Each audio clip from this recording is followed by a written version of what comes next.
Bung Hatta menyampaikan Indonesia tidak terang karena lampu besar Jakarta, tapi terang karena lilin kecil dari desa.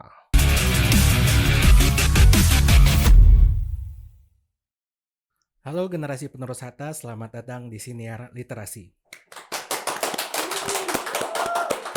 Episode kali ini kita kedatangan orang yang spesial, yaitu Uda Suhatril. Ya. Betul ya, Ada? Uda Suhatril ini merupakan pendiri peternakan sapi perah Lasi Dairy Farm, Betul. kemudian pendiri unit pengolahan pengolahan susu Ya, keju Lasi. Keju Lasi. Kemudian juga pendiri wisata edukasi peternakan, namanya juga keju Keju Lasi. Lasi juga. Oke. Ya. Ketiga usaha ini ada di di mana? Nagari Lasi, Kecamatan Canduang, Kabupaten Agam, Sumatera Barat. Oke, di Canduang, Kabupaten Agam. Oke, Uda Suhatril ini merupakan lulusan pasca sarjana Teknik Perminyakan ITB ya? Ya betul, Bang Lendi. Oke, dan sebelumnya juga pernah menjadi manajer di perusahaan riset Korea. Betul. Betul. Di CBM, Coalbed Metan. Oke, di CBM. Baik, teman-teman generasi penerus Hatta, kita langsung masuk aja ya ke pertanyaan pertama. Apa nih, Da, yang membuat Uda kembali ke kampung halaman untuk menjadi seorang peternak Ya. dan meninggalkan posisi manajer di perusahaan riset Korea tersebut? Sebenarnya saya mengalami perubahan pemahaman. Jadi kalau dulu waktu di SMP itu kan lagi giatnya pembuatan pesawat. Habibie lagi tenar, PTN kalau namanya dulu, PTDI sekarang itu PTN. Lagi naik daun, orang lagi euforia kita bisa bikin pesawat. Akhirnya saya waktu itu masih SMP, tertarik juga, bercita-cita juga akhirnya masuk, kita harus kuliah di ITB nih, jurusan teknik mesin gitu kan. Itu sekitar tahun 95-an. Cuman sekitar tahun 2004, 2005, saya tingkat 3, tingkat 4, itu tuh mulai galau. Apa iya potensi kita industri itu, otomotif, pesawat, segala macam. Nah, berjalannya waktu, ini menjadi kegalauan ini tentu menjadi pemikiran. Nah, akhirnya di 2014-15 itu saya sudah yakin bahwa sesungguhnya potensi Indonesia itu adalah pertanian. Pertanian. Artinya apa? Artinya ketika Indonesia itu tidak sungguh-sungguh pada potensi utamanya, kita tidak akan pernah menjadi negara besar. Dan sebenarnya hari ini 80 tahun Indonesia Merdeka itu sudah terbukti. Kita ya mungkin nggak jauh beda dengan sebelum merdeka, sebelum dijajah, setelah dijajah, saat dijajah, setelah mereka nggak jauh beda kita. Menurut saya seperti itu. Ya faktanya memang seperti itu, mobil kita impor semua kita. Kalau malahan sebelum dijajah itu kita menjadi produsen produk pertanian dunia, sebelum dijajah. Setelah dijajah pun masih menjadi produsen produk pertanian untuk dunia. Setelah merdeka malahan menjadi pengimpor. Sampai hari ini, garam impor. Padahal kita garis pantai terpanjang di dunia, masih impor. Nah, artinya apa? Artinya memang selama ini kita salah memahami potensi negara kita. Kita mungkin bermimpi bahwa kita itu seperti Jepang, bisa membangun industri otomotif. Kita bermimpi bahwa kita seperti Prancis, bisa membangun industri pesawat terbang. Mungkin juga kita bermimpi seperti Korea Selatan, punya industri telekomunikasi. Tapi menurut saya itu cuma mimpi, karena sampai hari ini nggak ada realisasi. Nah, potensi Indonesia sesungguhnya itu adalah pertanian. Nah, dan ini sebenarnya kalau kita baca-baca lagi, itu dikonfirmasi oleh Bung Hatta sebenarnya. Ya mungkin 100 tahun atau berapa tahun tepatnya, Bung Hatta menyampaikan Indonesia tidak terang karena lampu besar Jakarta, tapi terang karena lilin kecil dari desa. Nah, saya menafsirkan, apakah ini sudah pernah ditafsirkan atau belum, tapi saya menafsirkan lilin kecil dari desa itu adalah ketika desa dibangun. Ketika desa dibangun, ketika desa terbangun itu artinya apa? Artinya potensi utama desa yang dibangun. Kalau masih belum potensi utamanya, desa tidak akan pernah terbangun. Nah, artinya desa terbangun ketika potensi utamanya dibangun. Apa potensi desa di Indonesia ini? Ya, pertanian tadi. Pertanian, kelautan. Nggak jauh dari sana. Dua itu saja. Pertanian, Kehutanan, peternakan itu kan subsistem dari pertanian itu, peternakan, pertanian, kehutanan, perkebunan, perayaan tawar itu subsistem dari pertanian, daerah pesisir, laut. Nah itu kalau misalnya kita ya saya meyakini lah Bung Hatta salah satu yang paling tajam visinya di Indonesia. Dan beliau sudah mengatakan itu 100 tahun yang lalu. Dan kita sampai hari ini nggak percaya. Saya salah satunya yang mempercayai hal tersebut. Makanya 2015 saya pulang ke kampung menjadi petani. Dan sebenarnya memotivasi orang menjadi petani juga. Ya mungkin belum ini targetnya belum capai, tapi mungkin sedikit banyak saya rasa sudah ada lah yang mulai berpikir bahwa Indonesia emang pelajaran-pelajaran kita di SD itu bahwa Indonesia negara agraris, atau ada lagu nenek moyang kita adalah pelaut, itu sebenarnya ya memang benar gitu. Cuman kita lupa ketika dunia berkembang, kita berpikir kita seperti Prancis, seperti itu. Kita lupa bahwa kita adalah negara agraris, berada di garis khatulistiwa dengan curah hujan yang cukup, matahari yang cukup, ketinggian yang cukup, yang memang sangat kondusif untuk pertanian. Kita lupa dengan itu. Potensi pertanian Indonesia ini yang sebenarnya sudah diinternalisasi gitu ya dari kecil, tapi ya itu tadi kita lupa dan terlalu memandang terlalu jauh gitu Ya. ke negara-negara seperti yang Pak sebutkan tadi gitu ya. Dan kita tidak mengevaluasi lagi setelah kita, nggak ada masalah sebenarnya ketika kita bercermin kepada Amerika misalnya, Prancis, ya, nggak masalah, itu wajar saja. Tapi kita itu harus mengevaluasi apakah benar yang kita lakukan 5 tahun ke belakang misalnya, sekali 5 tahun evaluasi lah itu. Oh ternyata, dan sesungguhnya Amerika itu juga membangun negaranya dari pertanian juga. Sebutlah semua negara maju itu pasti dari membangun pertanian. Kalau misalnya ingin lebih jauh, misalnya game lah. Kalau game-game ya apa itu namanya, kalau saya kuliah dulu ada Age of Empire, itu semua game itu membangunnya dari pertanian semua. Betul. Bahkan game sendiri memahami hal tersebut. Gitu. Kenapa Indonesia yang negara besar melupakan hal tersebut? Oke. Nah, untuk pendirian Lassi Dairy Farm, kemudian keju Lassi itu tadi sendiri di Canduang gitu di negara kita sendiri, ada tantangan nggak yang udah hadapi saat merintisnya? Tantangan sebenarnya saya rasa tantangan yang biasa saja, itu normal gitu ya. Yang pertama itu apa ya tantangannya ya? Sebenarnya kalau dalam hal budidaya sebenarnya nggak banyak tantangannya. Tantangannya sebenarnya pemasaran. Nah, pemasaran itu sebenarnya bukan peternakan sapi perah saja. Semua produk pertanian kita itu, ya semua produk Indonesia itu persoalannya pemasaran tantangannya. Cabai dibuang, kol dibuang, itu udah puluhan tahun kan. Susu dibuang. Ya banyak itu persoalan kita, pemasaran. Itu tantangannya. Cuman kalau misalnya tantangan SDM tenaga kerja misalnya, tapi itu kan biasa kan. Tapi khususnya untuk Sumatera Barat saya merasa itu mungkin perlu juga dievaluasi. Jadi di awal-awal beternak sapi perah kita punya karyawan itu ada yang cuma bertahan seminggu gitu ya. Ada yang sebulan. Akhirnya kita nyari tenaga kerja di Jawa. Artinya etos kerja kita atau budaya kerja kita memang belum bagus itu, dan itu memang menjadi keluhan banyak pelaku UMKM lah, pengusaha besar pun yang mau investasi menengah atau besar lah yang ingin investasi di Sumbar, kadang-kadang kan memang ya mengkhawatirkan hal tersebut. Cuman ketika konsep usaha saya ganti menjadi kemitraan. Jadi awalnya kita di Lassi Dairy Farm itu ada sekitar 40-an induk sapi perah, itu karyawan 6 orang. Kita punya masalah dengan karyawan. Tapi ketika konsep peternakannya bukan kita yang pelihara, tapi dimitrakan dengan masyarakat, masalah itu saya rasa selesai.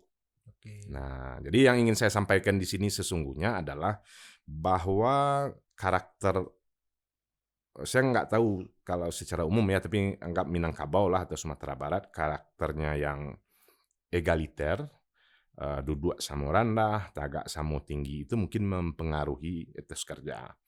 Nah, ketika menjadi karyawan, bekerja dengan orang lain, etos kerja turun. Tapi ketika orang awak ini dijadikan mitra sejajar, saya melihat etos kerja meningkat. Gitu. Nah, jadi persoalan atau tantangan di awal tadi, ketika konsepnya kita ganti dengan kemitraan, jadi ada masyarakat yang kita ajak beternak sapi perah, ada yang melihara 3, melihara 5, itu etos kerjanya naik. Karena kita bermitra dengan mereka, bukan atasan, bawahan, tinggi, rendah lagi. Jadi perjalanannya itu dari peternakan dulu, kemudian Ya, peternakan merubah konsep jadi mm, kemitraan. mm. Kemudian dari situ jadi pengolahan susu. Ya, Pengolahan susu fokusnya ke keju, kayak gitu. keju, Oke. Nah, dari keju itu berangkat lagi ke wisata wisata edukasi, edukasi. ya, Nah, bicara soal wisata edukasi itu dah. ya. Apa sih yang ingin udah sampaikan gitu Mm. kepada pengunjung-pengunjung wisata edukasi keju Lasi itu sendiri? Ya, jadi runutan yang kita lakukan di Lasi itu kan sebenarnya dimulai dengan kalau bahasa pertaniannya budidaya. Gitu. Jadi peternakan sapi perah itu kita mulai dengan budidaya. Kemudian karena ada tantangan dalam pemasaran tadi, produk susu itu karakteristiknya kan umurnya singkat, dia cepat rusak. Yeah. Yang kedua, karena dia volumenya besar, dia susah disimpan. Artinya ketika per hari ketika puncak itu kita produksi sampai 600 liter per hari. Sehari. Itu 600 liter per hari itu sudah penuh satu freezer ukuran 2 meter mungkin itu, lebih kurang itu. Jadi kalau misalnya nggak terjual tetap disimpan, artinya besok saya harus beli freezer lagi. Nah, yang kedua itu volumenya besar, dia susah disimpan. Yang ketiga karena dia cair, dia susah didistribusikan. Ini misalnya kita mau ngirim ke Pekanbaru, ke Padang itu kadang kala itu terkendala karena dia bisa bocor di jalan. Gitu ya. Nah, karena persoalan tadi, pasar tadi, karena karakteristiknya tanda kutip lemah itu, kita berpikir supaya bisa mengatasi kendala pemasaran ini harus dilakukan pengolahan pasca panen. Karakteristiknya tadi harus dikuatkan, diperkuat. Kalau susu itu mudah rusak, dibuat keju dia bisa tahan sampai 3 tahun. Gitu. Kalau susu itu susah disimpan karena volumenya besar, dibuat keju volumenya menjadi 10%. Kalau 600 liter itu kita buat keju, volume kalau beratnya lebih kurang 60 kilo, 60 sampai 65 kilo lah, 10%, 11% lah, randoman itu hasilnya. Volumenya juga hampir sama. Jadi volumenya kita bisa save 90% volume penyimpanan kalau dari susu diolah menjadi keju. Yang ketiga, kalau susu padat, susu fasanya cair, keju fasanya padat. Jadi distribusi lebih mudah. Makanya ketika kita terkendala dengan pemasaran, kita evaluasi produk kita. Ini harus diperbaiki karakteristik dengan pengolahan pasca panen. Makanya dibuatlah unit pengolahan susu menjadi keju itu dengan nama keju Lasi. Nah, itu aman kita sementara ya. Ketika COVID, masalah lagi, pasar susu, keju semua menurun. Kita berpikir ini tuh harus diatasi juga, dicari solusinya. Nah, waktu itu kan isunya itu, 1, tidak boleh berkumpul di ruang tertutup. 2, mengkonsumsi makanan protein tinggi. Nah, kita berpikir kita punya 2 hal ini. Karena kita di daerah di lereng Gunung Merapi, tengah terbuka. Yang kedua, produk kita susu dan keju itu protein tinggi. Nah, kita melihat ini peluang, jadi kita buatlah wisata edukasi peternakan. Orang datang ke Lasi di suasana yang terbuka, mengkonsumsi susu dan keju untuk menguatkan imun pada saat COVID. COVID itu kan isunya itu. Nah, itu yang kita lakukan. Jadi di Lasi itu ada budidaya peternakan, ada pengolahan pasca panen, ada wisata edukasi. Nah, wisata edukasi ini yang ingin kita sampaikan itu tadi pembicaraan kita di awal tadi bahwa sesungguhnya potensi kita adalah pertanian. Salah satu dari pertanian itu adalah peternakan dan kita ingin menyampaikan kepada anak-anak usia dini. Dari anak-anak dari dulu. anak-anak. Harapannya tentu orang tuanya pas ngantar dia juga berpikir seperti itu. Akhirnya mudah-mudahan bisa terbentuk yang disampaikan Bung Hatta tadi, Indonesia besar karena lilin kecil di desa. Karena pertanian itu adanya di desa. Ketika pemahaman generasi muda kita uh, sudah mulai berbasiskan potensi lokal tadi, harusnya mereka akan makin banyak yang tinggal di desa. Makin banyak potensi desa yang bisa dibangun, akhirnya tercapai Indonesia besar tadi. Nah, secara keseluruhan itu wisata edukasinya. Nah, secara keseluruhan yang kita ingin edukasikan itu bahwa ketika kita berani mengatakan bahwa potensi Indonesia itu adalah pertanian, pasti akan ada timbul pertanyaan. Kalau memang pertanian itu adalah potensi, kenapa pertanian kita tidak maju? Nah, jawabannya sebenarnya adalah kejulasi itu. Bahwa membangun pertanian itu harus terintegrasi. Budidayanya dibangun, pasca panennya dibangun, marketingnya harus dibangun. Selama ini pertanian Indonesia itu berkutat di budidaya. Jadi kalau Bang Reddy melihat program pemerintah, program anggota dewan misalnya, itu bantuannya traktor, kultivator, bibit. Pengolahan pasca panen nggak pernah. Pemasaran itu ada, dilakukan seminar-seminar digital marketing, cuman pesertanya nggak masuk. Jadi saya pernah ikut digital marketing training itu 2015.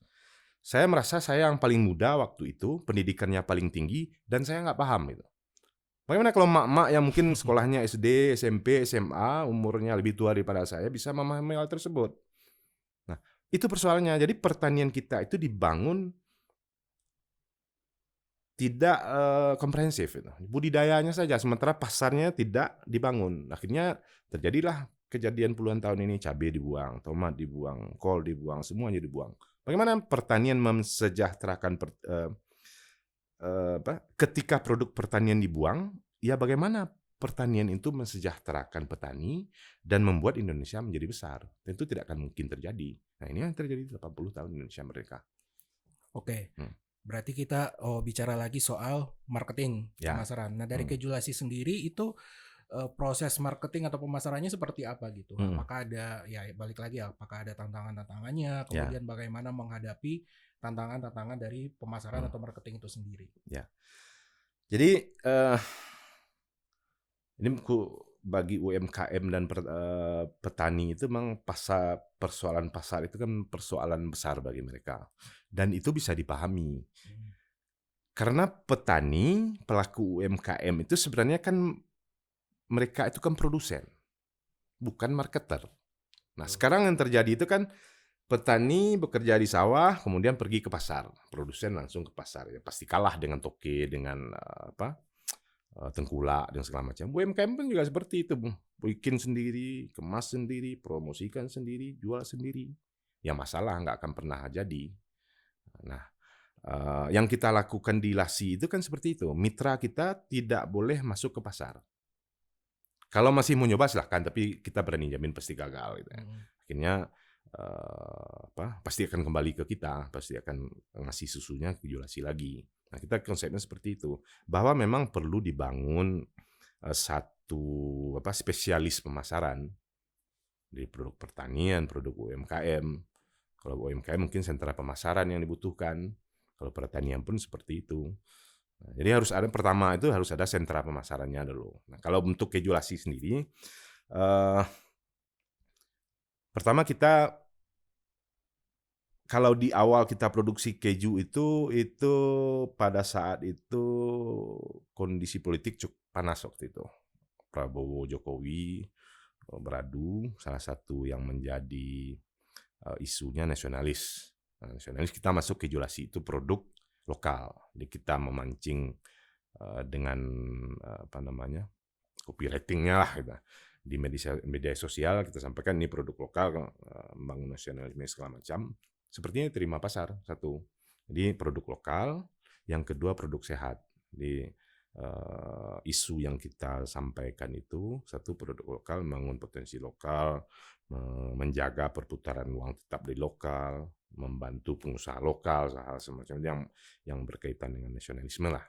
Yang kedua produk sehat. Kita memang mendesain produk kita berbeda dengan produk yang sudah ada di pasaran, khususnya industri.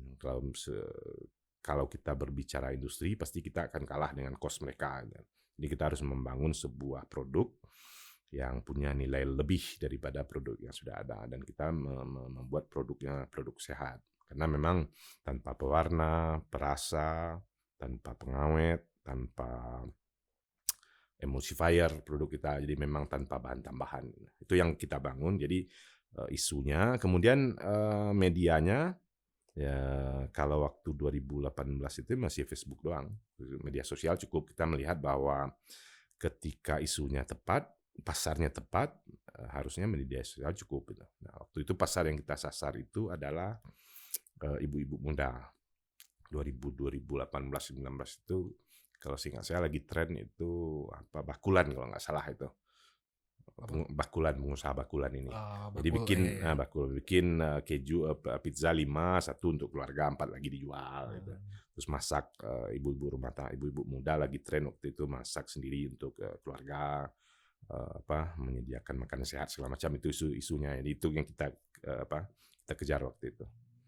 Berarti ada potensi juga nih ya untuk entah itu ilmuwan atau apalah itu istilahnya, saya nggak tahu udah atau belum, cuma mungkin marketing ini bisa dikembangkan gitu, bagaimana kita para marketer ini bisa mendukung gitu untuk memasarkan produk-produk UMKM. Karena selama ini kan marketing ya tujuannya profit gitu segala macam, dan bisa gitu dikembangkan ilmunya bagaimana sih marketing yang cocok untuk UMKM dan pelaku-pelaku yang bisa dibilang kecil kayak gitu ya. Oke, luar biasa. Kemudian nih udah kita balik lagi ke keju. Nah, keju ini kan sangat identik dengan masakan Western dan budaya Western juga. Betul. Dan sangat jarang gitu ya dengan masakan-masakan Nusantara, apalagi di Minang. Nah, bagaimana Kejulasi menyikapi ini gitu? Bagaimana juga Kejulasi memberikan semacam sosialisasi gitu ke masyarakat bahwa sebenarnya keju ini selain bermanfaat juga enak gitu, bisa dipadu-padankan mungkin. Nah, itu gimana tuh? Sebenarnya yang Bang Randy sampaikan sebenarnya tidak sesuai dengan faktanya. Oh gitu. Bahwa keju itu bukan budaya kita, benar. Tapi keju itu sudah sangat sudah sangat familiar. Dengan, sudah banyak. Mungkin sejak tahun saya SMA itu 2098 itu kita sudah kenal keju, di martabak keju, pisang keju sudah keluar. Sebenarnya udah, cuman memang bahwa itu budaya kita memang benar enggak. Tapi yang saya alami nggak sulit memperkenalkan. Yang sulit itu kan mengajak masyarakat memilih produk kita sebenarnya. Karena sebanyak ini kalau Bang Randy jalan-jalan di seluruh minimarket atau swalayan di Bukit Tinggi, semuanya jual keju. Betul. Artinya masyarakat sudah mengenal. Tapi memang yang dikenal masyarakat memang keju Kraft, cheddar. Nah, jadi kalau kita sebut mereknya Kraft, apalagi itu yang buat martabak, pisang keju, martabak selama itu kan kejunya keju cheddar. Dan kita memang membuat kejunya keju mozzarella. Mozzarella memang agak terbatas. Tapi bahwa masyarakat tidak familiar dengan keju itu tidak benar. Berarti fokusnya tadi ke mozzarella. Mozzarella kita. Nah, kalau itu memang pemakaiannya tidak sebanyak cheddar memang, betul. Mozzarella biasanya di pizza ya. Pizza, burger. Ya semacam itulah. Kalau masakan Minang apa tuh yang cocok sama mozzarella kira-kira ya? Kalau kemarin kan sempat yang buat martabak kubang mozzarella kan sempat itu. Oh iya bisa. Kemudian nih Bang, kita bicara soal peternakan lagi. Kita udah bicara soal bagaimana peternakannya, kemudian bagaimana pascanya, kemudian kita bicara soal limbah. Peternakan itu mungkin menemukan limbah gitu ya. Nah, dari Kejulasi sendiri dalam mengelola limbahnya itu seperti apa? Jadi sebenarnya pertanian itu luar biasa, karena nggak ada limbah sebenarnya. Bisa Mungkin dimanfaatkan hasil gitu dengan samping mungkin, apa? hasil samping. Hasil samping. Kayak kita kalau di Lasi itu kan punya sapi, Mhm. kotorannya bisa buat kompos, buat pupuk. Beberapa tahun ke belakang kita juga membuat biogas. Nah, Oke. jadi kita dapat gas, kotorannya juga masih dapat pupuk. Gitu. Jadi nggak ada limbahnya. Soalnya kalau bicara limbah itu kan konotasinya kan negatif itu, Iya, negatif. barang tidak berguna dan mengganggu. Kalau bagi kita nggak ada yang berguna, Semuanya malahan bisa dimanfaatkan ya. ya bisa dimanfaatkan. Malahan kalau sekarang itu anggaplah 3 ekor sapi itu kotorannya, 1 ekor sapi itu kotorannya 10 kilo, kita pengennya 50 kilo kotorannya. Nah biar komposnya lebih banyak, Iya, gasnya iya. juga lebih banyak gitu. Betul, betul. Nah, jadi eh, se- apa ya, cara pandang mungkin, cara Mhm. memandangnya ini apakah ini limbah atau ini barang bermanfaat gitu. Kalau kita melihat sebenarnya pertanian, ketika pertanian dibangun itu sebenarnya kita bisa satu yang pasti bisa ketahanan pangan itu, menjaga ketahanan pangan. Yang kedua ketahanan energi. Kalau misalnya bisa mengelola mengelola kotoran sapi menjadi biogas, ya energi kita bisa terpenuhi. Yang ketiga menjaga kelestarian alam, karena pupuk kimia tidak dibutuhkan lagi. Betul. Nah, jadi selesai Indonesia ini kalau mau fokus di pertanian gitu. Terus Betul, saya betul, nggak betul. usah. Kalau Bang Randy baca satu lagi, ya ini saya sampaikannya sebenarnya nggak berkaitan dengan pertanyaan tadi. Mhm. Cuman tentang pertanian. Kalau Bang Randy baca hari ini, pendapatan domestik bruto Indonesia itu 13% dari pertanian. Nomor satu, kalau nggak salah ya, cuman mudah-mudahan nggak salah. Nomor satu perdagangan 20%. Nomor dua pertambangan 14%. Nomor tiga pertanian 13%. 13% ini diperoleh dengan jumlah petani yang sarjana hanya 0,8%. Jadi kalau ada sarjana di Indonesia 1 juta, 0,8%-nya berapa orang tuh? Berapa tuh? Salah. Kalau misalnya petani kita 1 juta, Heeh, yang sarjana itu hanya 0,8. 0,8%. Hah, coba bayangkan, tapi hasilnya dia menyumbang 13% PDB. Nah sekarang bayangkan kalau misalnya kali 10, 0,8 dijadikan 10%. Jadi petani ini dididik atau sarjana dipulangkan disuruh menjadi petani, sehingga jumlah petani yang sarjana itu meningkat jadi 8%. Kalau linear, dia akan pertanian itu akan menyumbangkan 130% dari pendapatan domestik bruto Indonesia. Artinya apa? PDB Indonesia hari ini full plus 30%. Hanya dengan menambah petani 10%. Tapi kalau biasanya sumber daya manusia itu dia faktor utama. Dia nggak linear biasanya. Kalau Mhm. misalnya sumber daya manusianya kali 10, bisa jadi hasilnya kali 20, kali 30, malah eksponensial dia malah.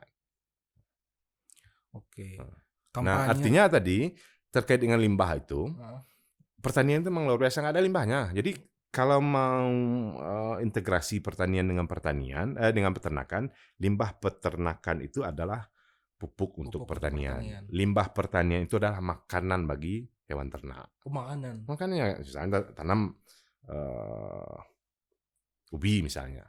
Ubi limbahnya apa? Oh, daunnya. Daunnya, apa ini batangnya menjalar itu makan sapi. Heeh, Jagung misalnya, batangnya. batangnya makan sapi. Apalagi Ya ya betul, kalau betul.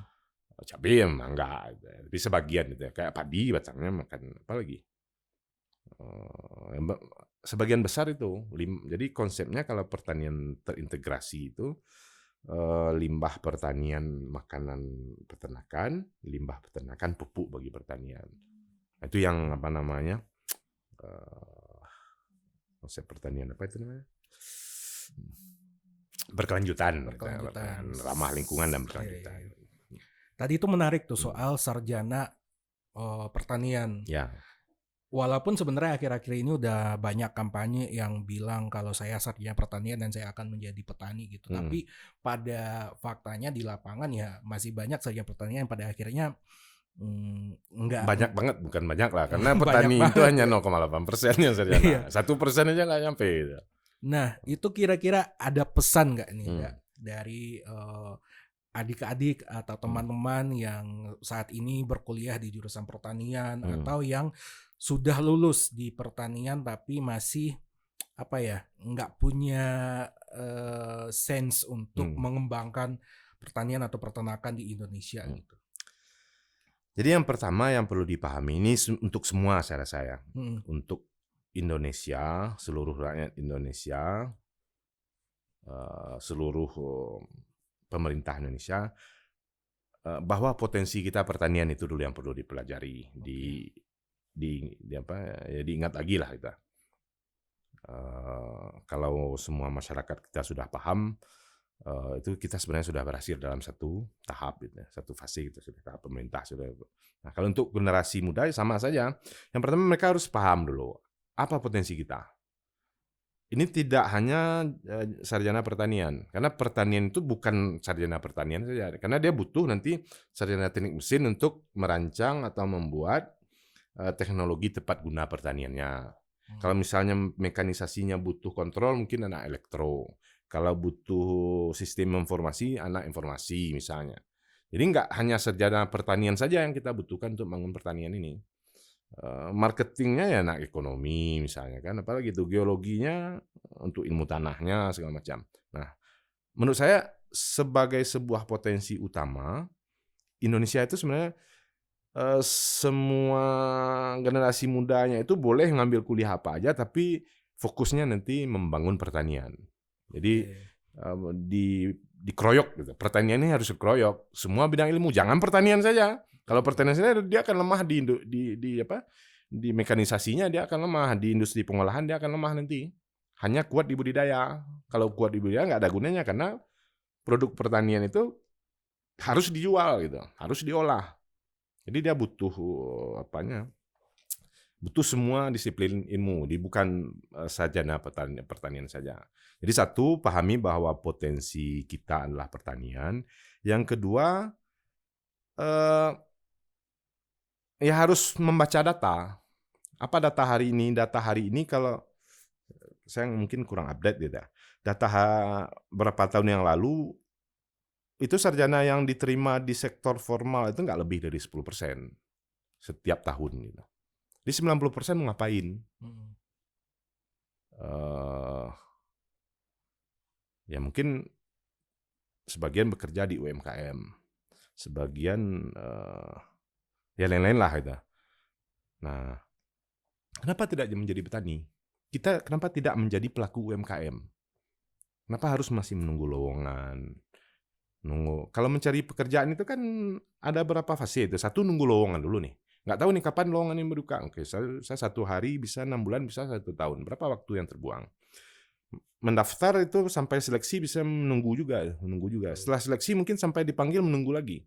Setelah masuk mungkin nggak cocok, mau keluar atau gimana atau persaingan dalam segala macam. Kenapa nggak menjadi petani sementara potensi kita itu di sana, lahan luas segala macam. Kenapa tidak menjadi pelaku UMKM misalnya, menjadi sebenarnya UMKM dengan pertanian ini sangat erat hubungannya. UMKM kalau menurut saya konsep UMKM di Indonesia itu dia harusnya UMKM yang mengolah produk pertanian harusnya. Jadi dia kuat dia, bukan apa? Bukan UMKM yang mengolah hasil produk pertanian India. Misalnya tahu misalnya. Mmm, Tahu kita beli bahan baku ke India, kan kita ngolah pertanian mereka. Kenapa nggak ngolah hasil pertanian kita gitu? betul betul. Harusnya seperti itu.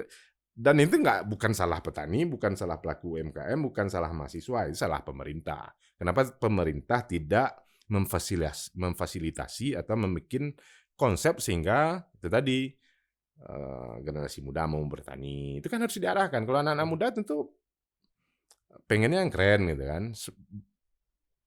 Tugas pemerintah mengatakan petani itu keren. Bagaimana caranya? Itu yang harusnya. Nah, jadi satu itu tadi pelajari potensi utama kita. Yang kedua pelajari data bahwa lebih kurang 10% yang diterima di sektor formal. Artinya 90% itu akan terpaksa menjadi pelaku UMKM, terpaksa menjadi petani, terpaksa menjadi karyawan di UMKM. Nah, kalau pada akhirnya akan terpaksa, kenapa tidak direncanakan dari awal? Direncanakan menjadi petani misalnya. Tentu akan lebih baik daripada menjadi terpaksa menjadi petani. Betul. Direncanakan menjadi pelaku UMKM tentu lebih baik daripada terpaksa menjadi pelaku UMKM. Nah, hal-hal seperti ini yang perlu.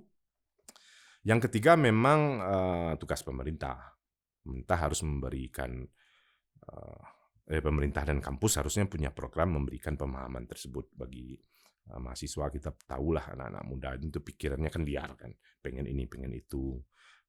Kadang belum matang Belum berpikirnya, terarah belum juga. terarah.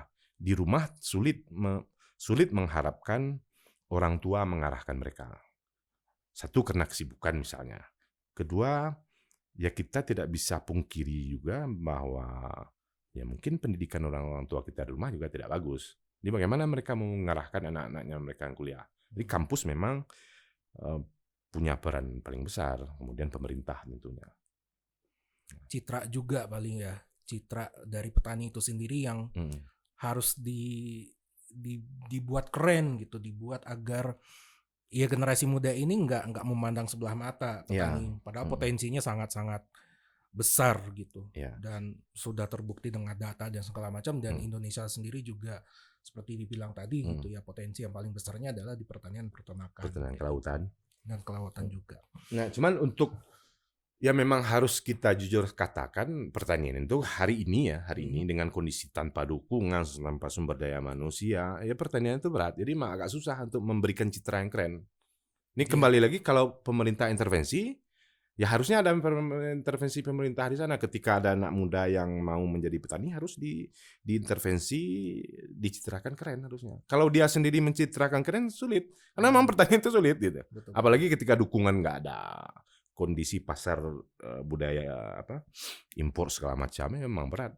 Misalnya produk susu di Indonesia sering dibuang, tapi kenyataan di lapangan itu impor susu itu 80%. Jadi 100% susu di Indonesia, konsumsi Indonesia, 80% itu susu impor. Kita artinya produk lokal itu kan hanya 20%. Yang 20% ini sering dibuang. Masuk akal nggak itu? Nggak masuk akal. Itu persoalannya. Jadi memang saya harus sampaikan ketika kawan-kawan anak-anak muda berniat menjadi petani, kondisi negara kita hari ini memang tidak mendukung untuk itu. Jadi memang harus menjadi tough gitu.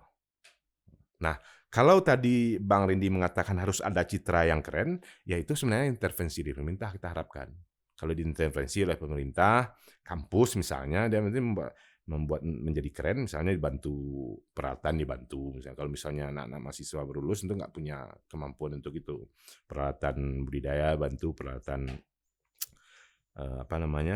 pengolahan dibantu, marketing dibantu, kantor dibantu misalnya seperti itu, ya bisa memberikan citra yang keren. Tapi kalau dari petaninya sendiri agak sulit. Catatan juga bagi kami ya sebagai perpustakaan gitu, yang notabene adalah memberikan literasi gitu, entah itu ke masyarakat atau ke siapapun.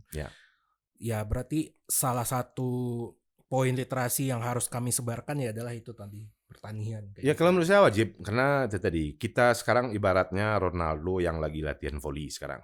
Harusnya Ronaldo itu sudah mengalami kemewahan karena sepak bola, tapi kita masih Ronaldo yang umur 40 tahun latihan voli aja. Karena itu bukan potensi kita. Latihan malah. Masih latihan juga. Masih kita latihan mau latihan. Sekarang latihan voli, besok Ronaldonya latihan takraw. Besok latihan bulu tangkis, latihan bolanya nggak pernah. Nah harusnya kan Ronaldo itu dari kecil jadi latihan bola kaki, akhirnya di umur 40 tahun dia sudah establish dengan olahraga tersebut. Nah kita masih latihan terus. Nggak paham ya literasinya tadi, pemahaman terhadap potensi utamanya nggak ada, ya akhirnya pencapaian pun nggak jelas.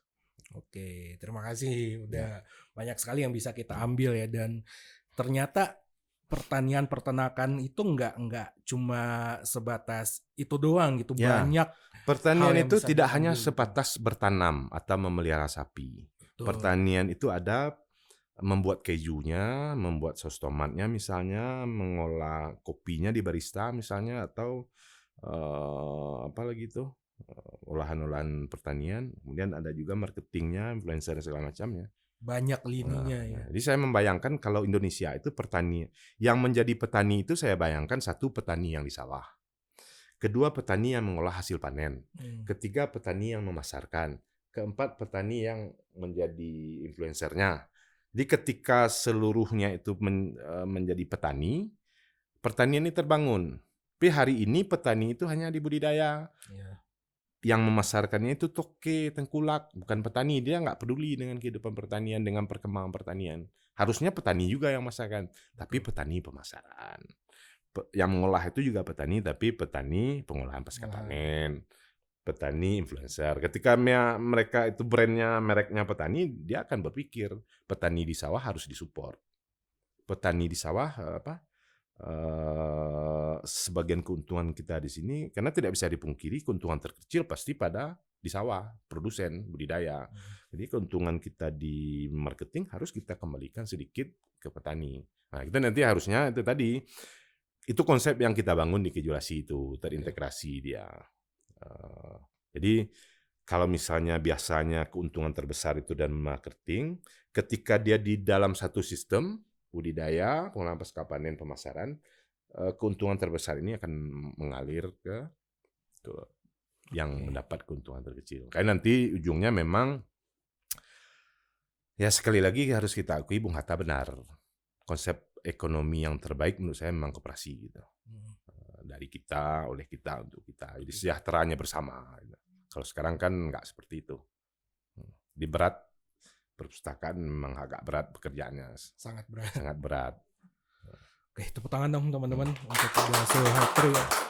Sangat luas, sangat terbuka wawasan kita tentang pertanian dan juga tentang bahkan lebih luas lagi tentang Indonesia gitu ya, tentang membangun Indonesia. Oke, buat teman-teman generasi penerus Hatta nih yang mau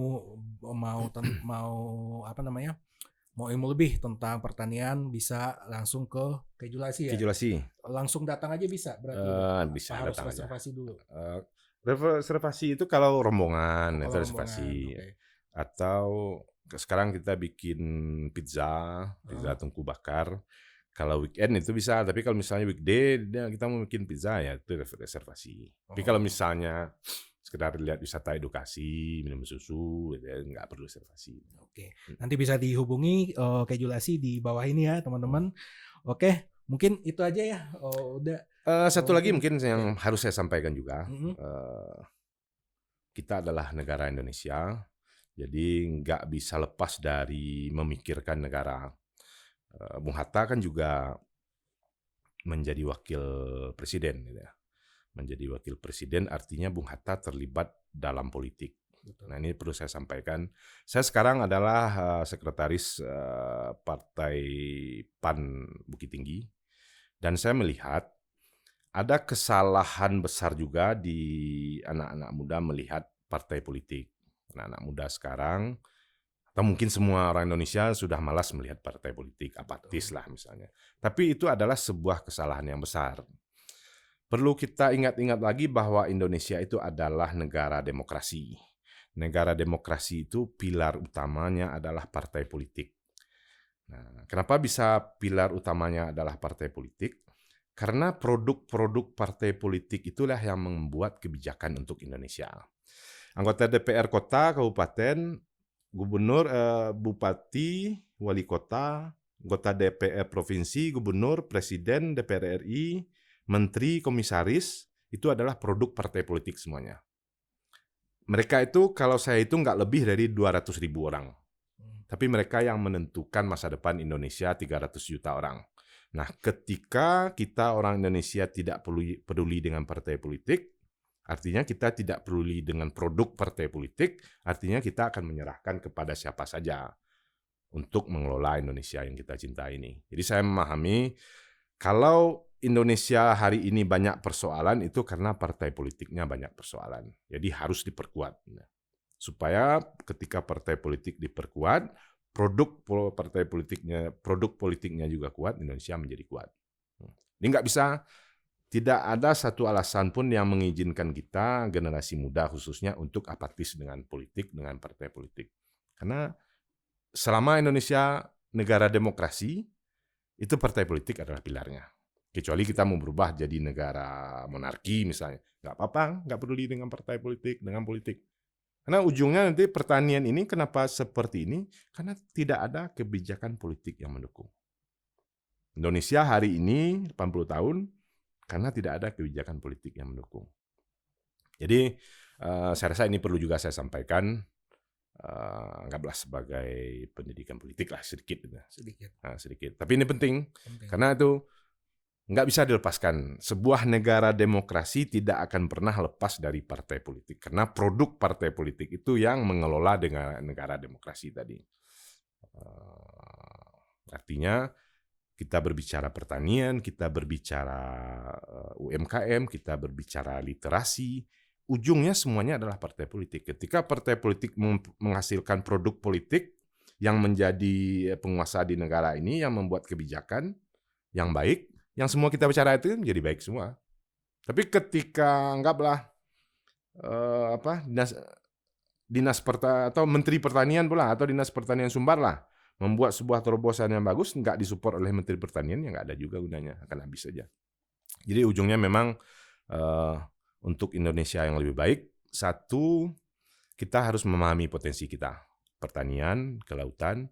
Yang kedua,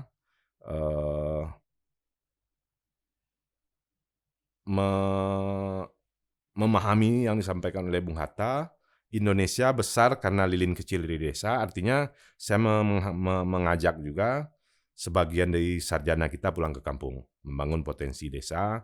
Yang ketiga, harus aktif di politik. Oke, mungkin gitu. Jangan apatis, tidak boleh apatis. Oke, tepuk tangan sekali lagi teman-teman.